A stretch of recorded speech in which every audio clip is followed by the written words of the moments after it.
आपलं लग्न झालंय हे कळल्यानंतर तिने मला माझ्याच आईचं मंगळसूत्र आणून दिलं आणि तिच्यापासून सत्य लपवण्यासाठी मी ते घातलं.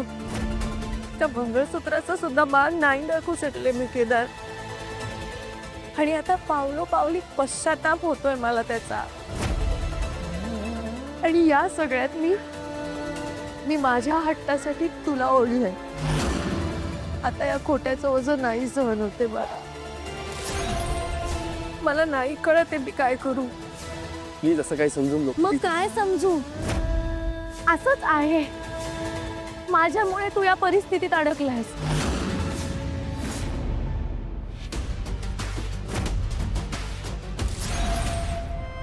केदार, काय काय करतोय अरे आपण नवरा बायको आहोत हे पटवून देण्यासाठी आपण खांडेकरांसमोर काय काय केलंय. देवासमोर आपण खोटे नवरा बायको म्हणून पूजेला बसलो ना. याच्यापेक्षा आणखी मोठं पाप काय असू शकतं केदार? आणि मी माझ्यासोबत तुला सुद्धा या पापात सहभागी करून घेतलं.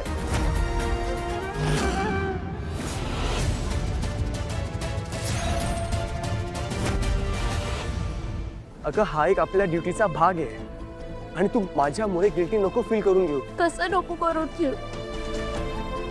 तुला इतक्या वर्षानंतर तुझं कुटुंब मिळालंय, तुझ्या हक्काची माणसं मिळाली आहेत, तुला तुझं घर मिळालंय केदार. माझ्या फसवणुकीमुळे तुझ्यापासून दूर जाताना मला नाही बघायचं. त्यांना जेव्हा कळेल की हे आपण खोटं नाटक करत होतो नवरा बायको असल्याचं, हे लग्न खोटं आहे, हा संसार खोटा आहे, हे सगळं जेव्हा त्यांना कळेल त्यावेळेस ते तुला पुन्हा ऍक्सेप्ट करू शकतील का? त्यांच्या मनात जी तुझी जागा आहे ते तुला पुन्हा देऊ शकतील का? आणि कौशिकीताई त्या माफ करतील तुला?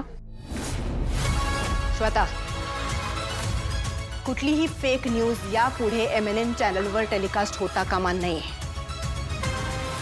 खोट्या बातम्यांना MNN मध्ये आणि खोट्या माणसांना कौशिकी खांडेकरच्या मनामध्ये जागा नाहीये. मग ती व्यक्ती माझ्या घरातली असली तरीही कौशिकी खांडेकर त्याला घराबाहेर काढताना एक क्षणही विचार करणार नाही.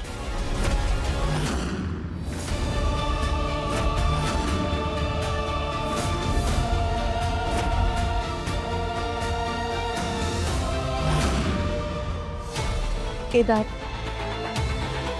तुला इतक्या वर्षांनंतर तुझं घर मिळाले. हे लग्न, हे नातं, हा संसार, हे सगळं खोटं आहे. हे लग्न, हे नातं, हा संसार, हे सगळं खोटं आहे. आणि यासाठी बाकीच्यांचं नाही माहिती,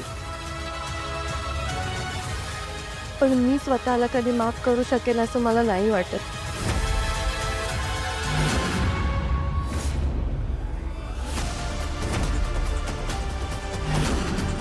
बॉस ऐकू ना बॉस. ही निशी युवराज खांडेकर तुम्हा दोघांना पण रस्त्यावर आणल्याशिवाय राहणार नाहीये आता.